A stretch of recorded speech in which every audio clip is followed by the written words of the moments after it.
Good morning, class 12th. As we have covered part A from the chapter Challenges to Nation Building, today I am going to start up a very new topic for you. It stood for the integration of princely states.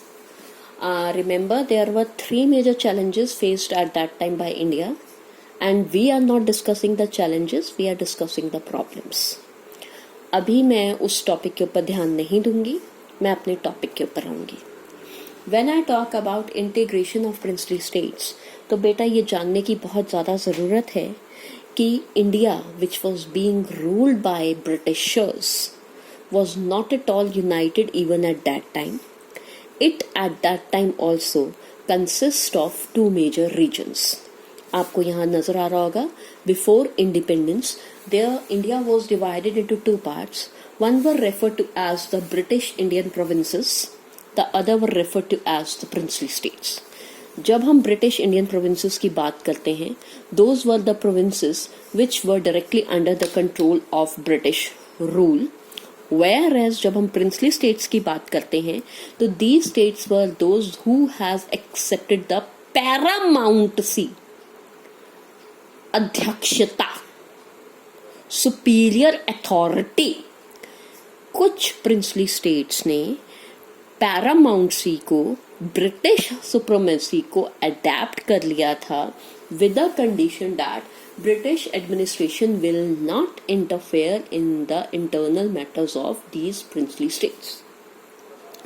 Actually में स्थिति क्या थी ना, हिंदुस्तान शुरू से छोटे छोटे, बहुत सारे स्मॉल और बहुत सारी बिग, बहुत सारी डिवर्स और बहुत सारी linguistic and ethnic cultures and traditions के अंदर बटा हुआ था. तो ब्रिटिशर्स जब किसी हिस्से के ऊपर कंट्रोल करने जाते थे, तो obviously it was being ruled by certain aristocrat, certain aristocrat, certain feudal lord, certain raja और सर्टेन महाराजा. तो कुछ तो मिल जाते थे ब्रिटिश गवर्नमेंट के साथ कि नहीं, हम आपके अंदर काम नहीं करेंगे, हम हार गए तो हम अपने आप को गोली मार लेंगे. लेकिन कुछ लोगों को वो चाहते थे कि वो हमेशा राजा बने रहें.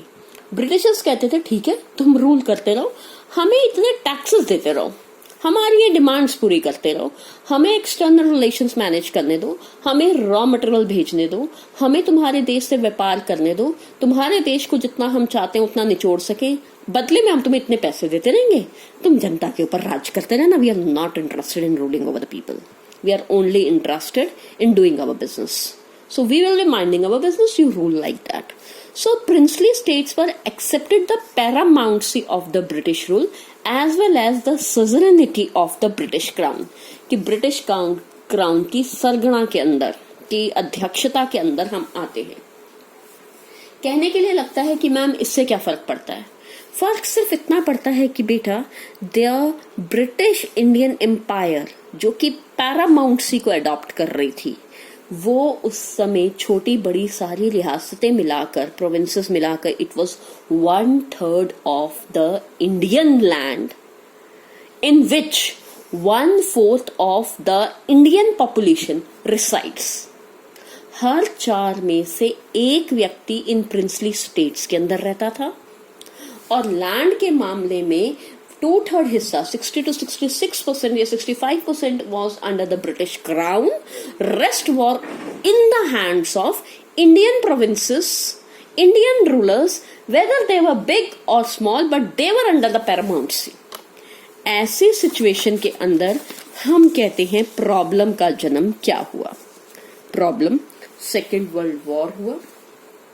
प्रॉब्लम इंडिया में 1940s के बाद फ्रीडम मूवमेंट बहुत ज्यादा चेंज हो गई. और ऐसे में क्वेश्चन ये उठा, अगर ब्रिटिशर्स छोड़कर जाएंगे Hindustan, then what will happen to these princely states.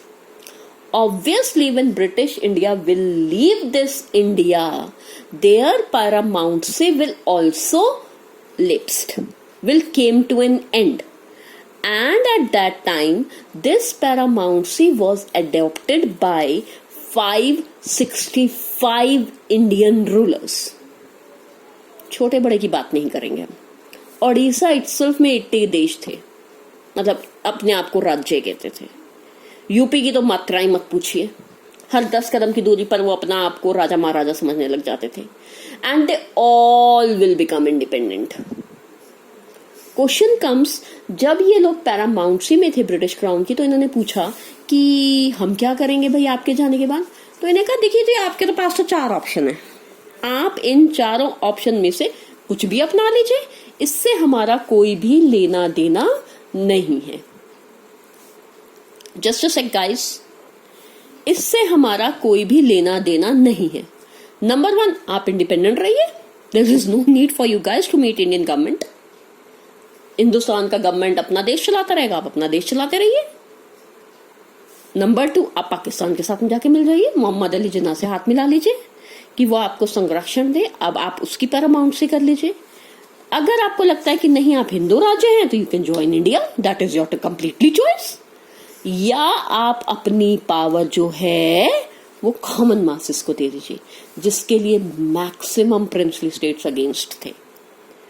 ऐसे में जब Indian independence act British parliament में प्रेजेंट हुआ और 3 जून 1947 को ब्रिटिश पार्लियामेंट ने इसे एक्ट बना दिया, माउंटबेटन प्लान हम इसे कहते हैं, that British will be going to leave India as soon as possible.